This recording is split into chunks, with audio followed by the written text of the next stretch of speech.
As-tu déjà pensé à déplacer une plateforme plus haute qu'un gratte-ciel ou une statue si lourde qu'elle a défié l'océan? Lui-même? Les exploits que tu es sur le point de découvrir ne sont pas seulement énormes en taille, mais aussi en ingéniosité humaine.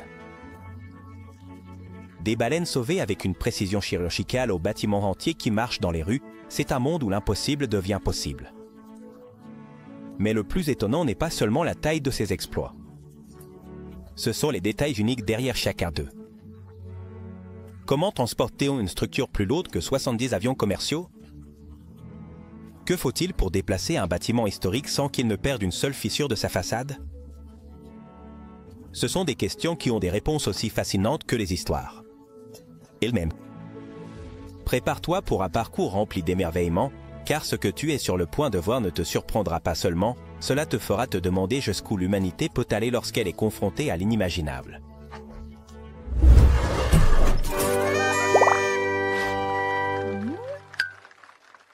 La plateforme Troll. Au milieu de la vaste mer du Nord se dresse la majestueuse plateforme Troll, une structure qui défie l'imagination et l'ingénierie. Avec une hauteur imposante de 479 mètres, équivalente à la Central Park Tower, ce colosse sous-marin a un but vital: extraire le gaz naturel du gisement de Troll. Cependant, ce qui se distingue vraiment, ce n'est pas seulement sa taille, mais l'odyssée que représentait son déplacement jusqu'à son emplacement actuel. Construite sur un quai près du petit village de Va, sur la côte occidentale de la Norvège, l'assemblage de la plateforme. Ce n'était que le début d'un exploit incroyable. Une fois que les 4 jambes qui la soutiennent furent complètes, elles furent remplies d'eau jusqu'à être presque submergées. Ce design a permis au corps de la plateforme de flotter, ce qui a facilité son remorquage. 10 puissants remorqueurs, avec une force combinée de 130 000 chevaux, ont pris la tâche monumentale de déplacer la structure de 1 200 000 tonnes. Le voyage fut lent, avançant à une vitesse de seulement 2 miles par heure et prenant un total de 7 jours. À l'arrivée sur le gisement, les jambes de Troll furent à nouveau remplies d'eau, pour qu'elles reposent fermement sur le fond marin, où elles furent sécurisées grâce à un système innovant de seaux d'aspiration garantissant leur stabilité, même sous les conditions les plus adverses de l'océan. Cette combinaison d'ingénierie et de logistique est un rappel de l'ingéniosité humaine face aux défis naturels. Troll est la structure la plus haute jamais transportée par des humains sur l'eau. Et elle est considérée comme l'une des plus grandes œuvres d'ingénierie de l'histoire moderne. Son déplacement en 1995 a marqué un record qui est encore en vigueur, le transport de la navette Endeavour. Symbole de l'exploration spatiale, elle a entrepris un dernier voyage extraordinaire en 2012. Mais cette fois, pas vers les étoiles, mais à travers les rues de Los Angeles, où il a été transporté de l'aéroport international au Centre des sciences de Californie. Bien que le parcours de 19 km puisse sembler simple, les dimensions de la navette, de 37 mètres de long et 23 de large, en ont fait une entreprise titanesque. La navette était trop grande pour un hélicoptère et trop délicate pour être démontée. Ainsi, un plan a été conçu pour le transporter en utilisant des remorques modulaires autopropulsées. L'itinéraire, soigneusement tracé, a évité des obstacles comme les ponts et les panneaux de signalisation, mais il a tout de même été nécessaire d'abattre 400 arbres pour dégager le chemin. À minuit le 11 octobre, le transfert a commencé. Pendant 2 jours, la navette a avancé à un rythme lent mais sûr, tandis que des milliers de personnes se rassemblaient le long du trajet pour assister à cette scène unique. L'Endeavour est arrivé à sa destination finale pour devenir une pièce maîtresse du musée, permettant aux générations futures de s'émerveiller devant son design et l'histoire derrière ses 25 missions spatiales. Le contraste entre sa vitesse de 17 000 miles par heure en orbite et son avancée de seulement quelques mètres par minute dans les rues a laissé une impression durable. Pendant le transfert, il a été nécessaire de renforcer l'asphalte des rues pour supporter le poids de la navette, qui atteignait 86 tonnes. Sauvetage de la baleine Jotota sur les côtes du sud de la Californie, en janvier 1997, un événement aussi inattendu qu'extraordinaire s'est produit, qui a capturé le cœur de milliers de personnes. Une baleine grise, tout juste née, âgée d'un accent grave peine une semaine et pesant environ 300 kg, s'est échouée sur la plage. bien sûr, pour une créature si jeune, vulnérable. Et loin de son habitat naturel, son destin semblait scellé de la pire des manières. Cependant, ce qui s'est passé ensuite a non seulement changé sa vie, mais a également laissé une empreinte indélébile sur ceux qui ont participé à son sauvetage. Otota, comme elle a été affectueusement baptisée, a trouvé en une équipe de sauveteurs ses anges gardiens. Malgré les difficultés inhérentes au déplacement d'un animal de ces caractéristiques, la décision a été prise de la transférer au SeaWorld de San Diego pour lui donner une chance de survivre. Cependant, ce voyage n'a pas été simple du tout. Pour commencer, Jotosh a été placée soigneusement dans un camion de 7 mètres de long, spécialement adapté, où elle était constamment aspergée d'eau pour la maintenir hydratée. Tout au long des 225 km de trajet, chaque kilomètre avançait avec l'espoir que JTJ parvienne à surmonter les adversités. Une fois à SeaWorld, un processus de réhabilitation sans précédent a commencé. Au fil des mois, la petite baleine, qui au début semblait si démunie, a commencé à se transformer en un géant de l'océan. Lorsqu'il a eu 1 an, JTJ avait atteint un impressionnant poids de 9 tonnes et mesurait 30 pieds de long. Cependant, sa libération dans l'océan représentait un défi encore plus grand. Comment transporter un animal si grand et assurer sa sécurité? La solution était ingénieuse. Otota a été placée dans un harnais conçu sur mesure et soulevé soigneusement avec une grue. De là, elle a été placée dans une remorque remplie d'eau et rembourrée de mousse avant d'être transportée au port. Générateur de vapeur HRSG. Le transport d'un générateur de vapeur avec récupération de chaleur. Connu sous le nom de l'HRSG, il est devenu l'une des opérations logistiques les plus impressionnantes de 2017. Avec 40 mètres de hauteur et un poids colossal de 4000 tonnes, ce générateur était essentiel pour une centrale électrique dans le New Jersey. Cependant, déplacer cette structure de Ravenna, New York, jusqu'à sa destination à travers le fleuve Hudson, fut un exploit unique. Le générateur a été soigneusement placé sur une barge de 400 pieds de long. Conçu pour naviguer dans des eaux restreintes et sous des ponts avec un dégagement de seulement 3 mètres. 3 remorqueurs ont été chargés de guider cette charge massive tout au long du trajet. Bien que le voyage ait couvert une distance relativement courte, la vitesse moyenne de 5 miles par heure et les manœuvres délicates ont prolongé l'opération à 36 heures. Une fois que le générateur est arrivé à destination, une équipe d'ingénieurs a effectué les ajustements finaux, s'assurant que ce géant était prêt à fonctionner. Cette mission a non seulement souligné la complexité du transport de machines lourdes, mais a également mis en évidence la précision nécessaire pour surmonter des obstacles apparemment insurmontables. Pendant le transfert, la barge a utilisé des feux de signalisation pour alerter les petits aéronefs de la présence du générateur, établissant une norme unique de sécurité dans le transport maritime. Statue de la Liberté. En 1884, un atelier en France est devenu l'épicentre de l'une des créations les plus ambitieuses de l'histoire moderne. Frédéric Auguste Bartholdi, avec sa dévotion méticuleuse, a finalisé une œuvre de proportions éthiques, la Statue de la Liberté. Cependant, bien que sa création ait été un exploit monumental en soi, le véritable défi ne faisait que commencer. Comment transporter un colosse de 45 mètres de hauteur et 225 tonnes à travers l'Atlantique? La solution fut aussi ingénieuse qu'impressionnante. La statue a été soigneusement démontée en 350 pièces, chacune étiquetée et emballée dans 200 caisses en bois. Bien sûr, ce n'était pas un simple jeu de construction. Chaque segment devait être transporté avec le plus grand soin, en tenant compte non seulement de sa taille, mais aussi de sa fragilité.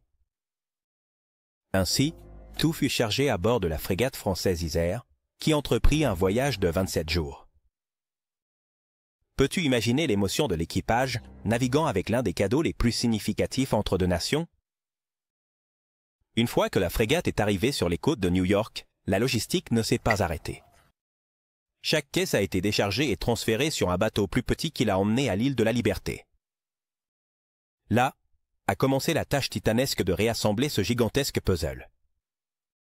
Et comme si cela n'était pas déjà assez difficile, les ingénieurs ont dû garantir que la statue conserve sa posture et ses proportions originales, en plus de s'assurer que sa torche emblématique s'illumine correctement. D'autre part, le processus de réassemblage a également impliqué des aspects fascinants. Par exemple, la structure interne, conçue par l'ingénieur Gustave Eiffel, oui, le créateur de la célèbre tour, était faite pour résister à de forts vents et aux intempéries. Ce détail était crucial en considérant que le port de New York n'était pas précisément un endroit calme. De plus, chaque vis, plaque et poutre ont été ajustés manuellement pour que tout s'emboîte parfaitement. Les temples d'Abou Simbel dans les années 1960, les temples d'Abou Simbel, taillés dans la roche par le pharaon Ramsès II. Il y a plus de 3000 ans, ils ont fait face à une menace qui semblait insurmontable. La construction du barrage d'Aswan. Ce projet ambitieux promettait de transformer l'Égypte en régulant les eaux du Nil, mais il mettait également en danger ses merveilles archéologiques. Que faire lorsque la modernité menace d'effacer le passé? C'est ici qu'entre en jeu l'une des opérations d'ingénierie les plus impressionnantes de l'histoire. Pour sauver les temples, un effort international dirigé par l'UNESCO a proposé l'impensable. Démonter complètement ces structures monumentales et les déplacer sur une colline artificielle voisine. Depuis 1964, les temples ont été découpés en plus de 1000 blocs de 30 tonnes chacun. Cependant, ce n'était pas un simple travail de couper et coller. Les ingénieurs ont dû relever le défi de reproduire avec exactitude la position originale des temples, y compris l'alignement solaire qui, 2 fois par an, illumine la statue de Ramsès II à l'intérieur. Cette précision nécessitait des calculs millimétriques et une coordination impeccable. Le déplacement n'a pas seulement impliqué le mouvement physique des pièces, mais aussi la construction d'une structure de support pouvant accueillir les temples dans leur nouveau foyer. Pendant 4 ans, on a travaillé sans relâche, transportant chaque bloc avec des machines spécialisées et les plaçant avec un soin extrême à leur nouvel emplacement. De plus, des ajustements ont été effectués pour recréer le contexte paysager, en veillant à ce que les temples conservent leur majesté face au désert et au ciel. En 1968, les temples ont été inaugurés à leur nouvel emplacement, à l'abri des eaux du barrage. Ce jalon a marqué non seulement la préservation d'un trésor historique, mais aussi la naissance d'une approche mondiale pour protéger le patrimoine culturel. Pour financer cette opération, plus de 50 pays ont contribué à l'effort, posant les bases du Fonds du patrimoine mondial, qui depuis a protégé d'innombrables sites à travers le monde. Pierre du Tonnerre au XVIIIe siècle, la majesté de la pierre du tonnerre a capté l'attention de l'impératrice Catherine, la Grande de Russie. Cette roche géante, de 14 mètres de long et 5 mètres de haut, pesait plus de 1600 tonnes. Il a été décidé qu'elle serait le socle idéal pour la statue équestre du cavalier de bronze à Saint-Pétersbourg. Cependant, déplacer ce colosse depuis le marais de l'Acta jusqu'à sa destination, à plus de 6 km de distance, s'est avéré être une tâche herculéenne. La technologie de l'époque n'offrait ni grue ni machine moderne. À la place, 400 hommes ont travaillé sans relâche pendant des mois, affrontant un terrain hostile et un hiver impitoyable. La stratégie consistait à construire un traîneau en métal qui permettait de faire glisser la roche sur une piste glacée. La piste, d'axe en graphe peine 90 mètres de long, devait être démontée et réinstallée constamment, ce qui rendait le transport un processus extrêmement lent. Même ainsi, ils ont réussi à avancer de 150 mètres par jour. La rivière Nevka, qui séparait l'Acta de Saint-Pétersbourg, a présenté un autre défi significatif. La roche a été soigneusement placée sur une barge montée entre 2 navires de guerre de la marine russe, traversant la rivière avant de continuer son chemin vers la ville. Plateforme, Bulwakl. Dans le golfe du Mexique, la plateforme pétrolière Bulwakl se dresse comme l'une des structures les plus hautes construites par l'homme, avec une hauteur totale qui dépasse les 520 mètres. Ce colosse est comparable en taille au One World Trade Center. Cependant, la déplacer du Texas jusqu'à son emplacement en eau profonde. Ce fut une mission digne d'un plan magistral. En 1989, une barge spécialement conçue pour cette tâche, de 260 mètres de long, a été utilisée pour transporter la plateforme. 4 remorqueurs, avec une puissance impressionnante, se sont chargés de la guider sur 610 km. vers sa destination au cœur du golfe du Mexique. Pendant le voyage, la Bulwakl flottait partiellement immergée, ce qui nécessitait un équilibre parfait pour éviter tout accident. Une fois arrivé à son emplacement final, les ingénieurs ont activé un système hydraulique qui a inondé les jambes creuses de la structure, la faisant couler lentement jusqu'au fond marin à une profondeur de plus de 400 mètres. Là, elle a été ancrée fermement, prête à extraire du pétrole et du gaz dans l'une des régions les plus riches en ressources de la planète. La boule Wankel pèse environ 50 000 tonnes, ce qui équivaut à peu près à 7 fois le poids de la tour Eiffel. Et sa conception garantit qu'elle peut résister à des ouragans de catégorie 5. Glogmas TCC est de 177. En 2009, un exploit extraordinaire de force humaine a laissé le monde bouche bée. Kevin Fast, un pasteur canadien connu pour ses prouesses physiques impressionnantes, a décidé de relever un défi sans précédent. Déplacer un avion. Glogmas TCC 177. Un avion de transport avec une longueur de 53 mètres et un toit de 208 tonnes. L'avion, stationné sur une base militaire au Canada, était attaché avec une corde épaisse reliée au corps de Kevin. À chaque pas, ses muscles supportaient une charge inimaginable.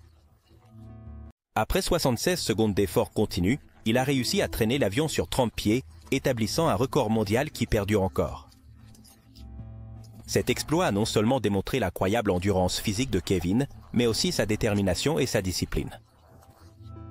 De plus, il a utilisé l'événement pour collecter des fonds destinés à des œuvres de charité, montrant que même les réalisations les plus personnelles peuvent avoir un impact positif sur la communauté. Kevin Fast détient plusieurs records mondiaux liés à la force, y compris tirer un camion de pompiers et soulever des centaines de kilogrammes en soulevé de terre, le consolidant comme une légende dans son domaine. Déplacement d'un bâtiment à Wuhan en 2016, la ville de Wuhan est devenue le théâtre d'un exploit qui semble tout droit sorti d'un film de science-fiction. Qui pourrait imaginer qu'un bâtiment historique, de 33 mètres de hauteur et pesant 16 650 tonnes, puisse être soulevé de son emplacement et déplacé de 36 mètres comme s'il s'agissait d'une pièce d'échec? Mais ce n'était pas un simple caprice. Le déplacement de l'association des pompiers. An Koilang a été réalisé pour permettre de nouveaux développements urbains sans compromettre sa valeur patrimoniale inestimable. Pour commencer, ce projet monumental a nécessité un niveau de planification méticuleux rarement vu. Avant de déplacer une seule brique, les ingénieurs ont renforcé toute la structure du bâtiment avec des matériaux spécialisés pour garantir qu'elle puisse supporter les tensions du déplacement. De plus, ils ont utilisé des vérins hydrauliques pour le soulever soigneusement du sol, une tâche qui en elle-même mérite l'admiration. Cependant, ce n'était que le début. L'étape suivante consistait à placer le bâtiment sur 6 pistes en béton, spécialement conçues pour le faire glisser avec une précision millimétrique.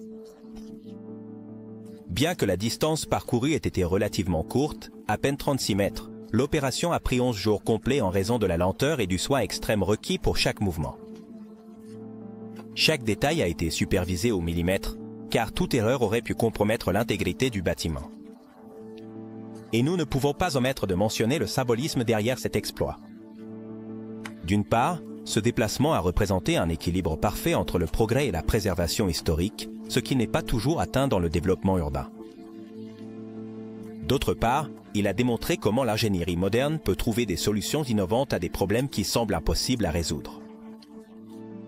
Wuhan a déplacé plus de 200 bâtiments historiques en utilisant des techniques similaires, s'attirant le titre de capitale du déplacement de bâtiments en Chine, une reconnaissance plus que méritée pour son engagement envers le patrimoine culturel. Et qui sait quelles prouesses ils pourront accomplir à l'avenir? Le séparateur pétrochimique.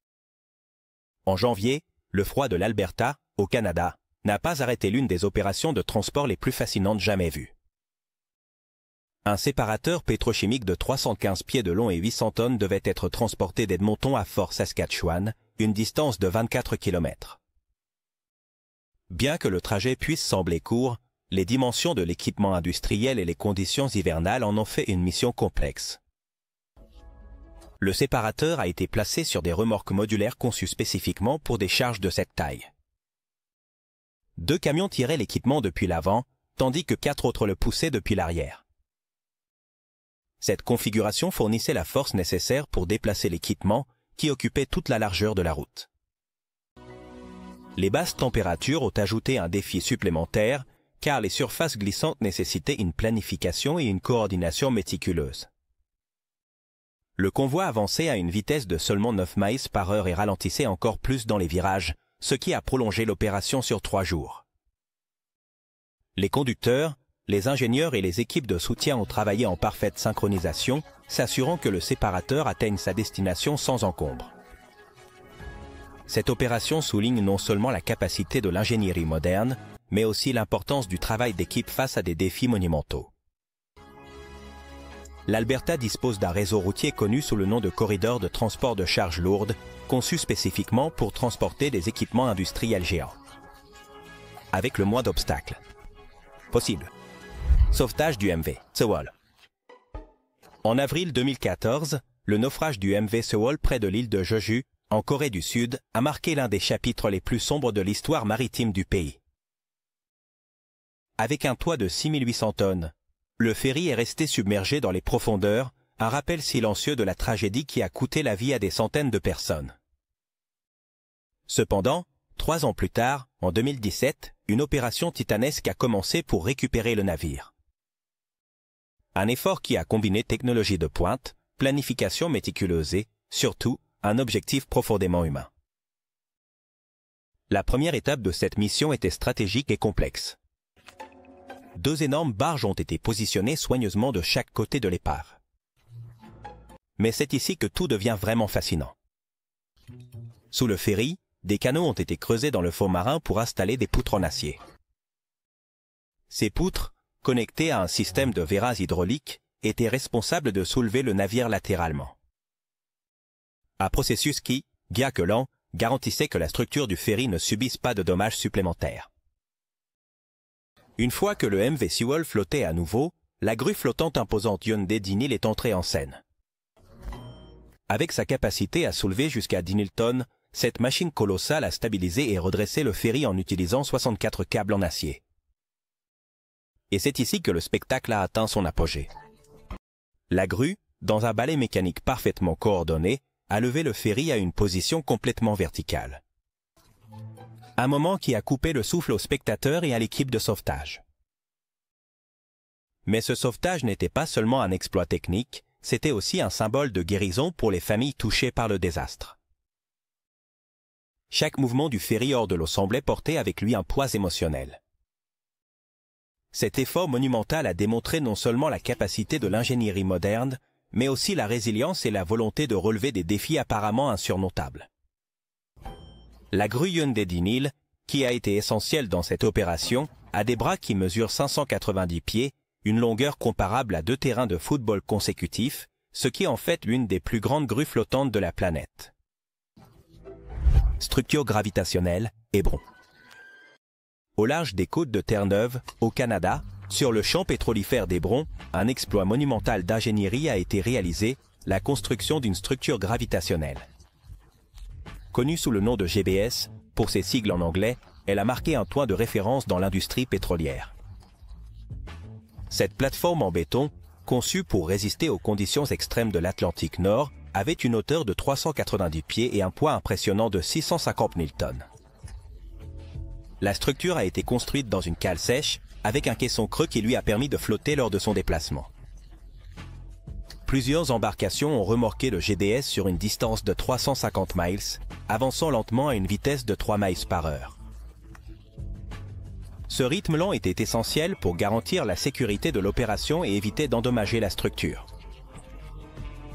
Une fois à son emplacement final dans le bassin de Jeanne d'Arc, la structure a été progressivement immergée en remplissant son caisson avec de l'eau. Le GBS s'est installé sur le fond marin, où elle sert maintenant de base stable pour l'extraction de pétrole dans des conditions climatiques extrêmes. Cette opération s'est distinguée non seulement par sa complexité, mais aussi par son impact économique, puisque le gisement de Hébron produit environ 150 000 barils de pétrole par jour. La structure de Hébron contient suffisamment de béton pour construire plus de 50 piscines olympiques, une mesure qui illustre l'ampleur de ce projet. Unité de dessalement d'eau. En janvier 2012, l'Arabie Saoudite a entrepris l'opération de transport terrestre la plus ambitieuse de son histoire. Déplacer une unité de dessalement d'eau de 120 mètres de long, 33 mètres de large et 12 mètres de haut. Ce géant, pesant 5400 tonnes, était comparable en taille à un terrain de football. La destination finale était l'usine de dessalement de Ras Al-Khair, essentielle pour fournir de l'eau potable à des millions de personnes. L'opération a commencé par le transport de l'unité de la Corée du Sud à l'Arabie Saoudite sur un navire de 475 pieds. Une fois à terre, l'unité a été placée sur un système modulaire autopropulsé, SPMT, avec 172 essieux et 688 nœuds. Ce système a fourni stabilité et maniabilité pour transporter la charge sur 6 km. Une distance courte, mais pleine de défis. Le transport d'une seule unité a pris plusieurs jours, mais le plus impressionnant est que cela a été répété 8 fois. Ces unités ont permis à l'usine de dessalement d'atteindre une capacité de production de 228 millions de gallons d'eau potable par jour, suffisante pour approvisionner 3,5 millions de personnes. L'usine de Ras Al-Khair est l'une des plus grandes usines de dessalement au monde et sa capacité équivaut à remplir 800 piscines olympiques chaque jour.